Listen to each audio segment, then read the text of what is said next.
we're gonna see if we can't make a challah this morning. And we'll start off by dissolving the yeast with the water. We're going to use 1 cup of water and put it right into the bowl here.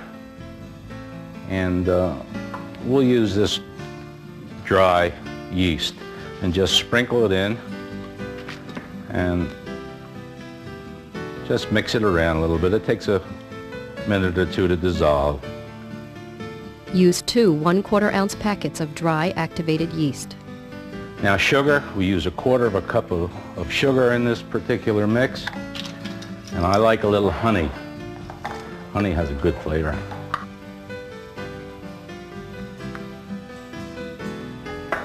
So I'm going to put 2 tablespoons of honey in this. Always get a good lick. 2 1/4 teaspoons of salt. 2 ounces of margarine. You can use 2 ounces of oil instead of margarine. You can use 2 ounces of butter if you like. 2 eggs. And 4 cups of flour. 2 cups of all-purpose flour and 2 cups of bread flour are combined to give the challah a light texture. Now when you're making a dough like this, you put everything in and just mix it up. I'm using a mixing machine merely because I have one. You can do it just as well by hand. It takes a little effort to knead the dough. What's happening now is that this dough is being kneaded just as you can knead it by hand. Now when you mix a dough, the first thing, when you first start to mix it, you can see that it just tears apart. It's very short and it just pulls right apart and it cracks. If you were to knead it by hand, you just merely mix it up in a bowl and you just push your heel into the dough and push it along. The harder and the more vigorously that you knead it, the quicker it becomes very elastic. Let's see. Well, you can see it's beginning to become more elastic. It's stretching out and it doesn't break apart quite so readily.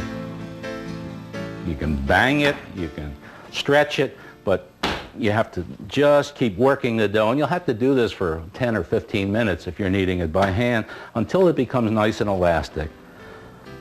I'll take the easy and lazy way now and we'll knead it a little more in the machine. If you care to add raisins, now is the time to do it.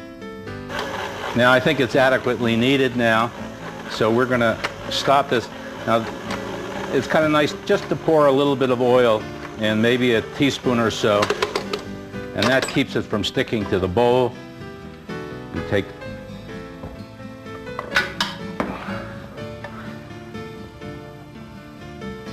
the dough hook out.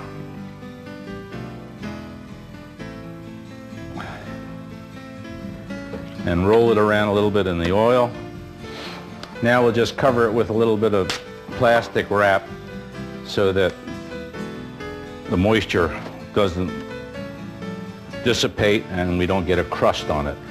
Now it's necessary to age the dough. Doughs of this type have to be aged, and they speak in terms of doughs that are too young, just right, too old, and the like. It generally takes somewhere between an hour and a half and 2.5 or 3 hours, depending on conditions, to get the dough aged properly. If the dough is too young, it will flatten out, it will not maintain the volume, it'll be very dark, and generally have poor texture. If the dough is too old, it will crack and it'll be dry on the crust, it'll be pale, and again the texture will not be satisfactory.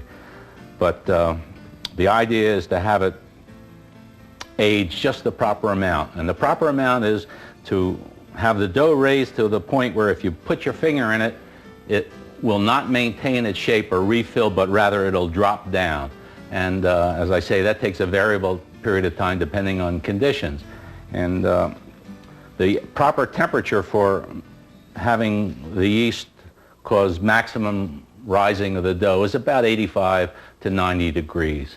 And a very neat way of doing that is just to put it in an oven and prop the door open so that the oven light remains on, and you'll see it generally will raise the temperature of the oven somewhere in the vicinity of 85 or so, and that's ideal for growth of the dough. Okay, let's just test this and see if it's risen enough. Now if I put my finger in it and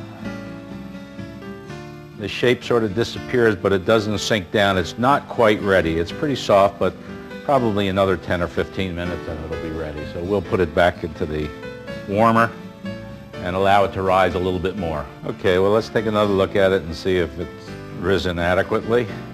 Now again, I'll put my finger in. Now you can see where you poke it, it tends to fall down.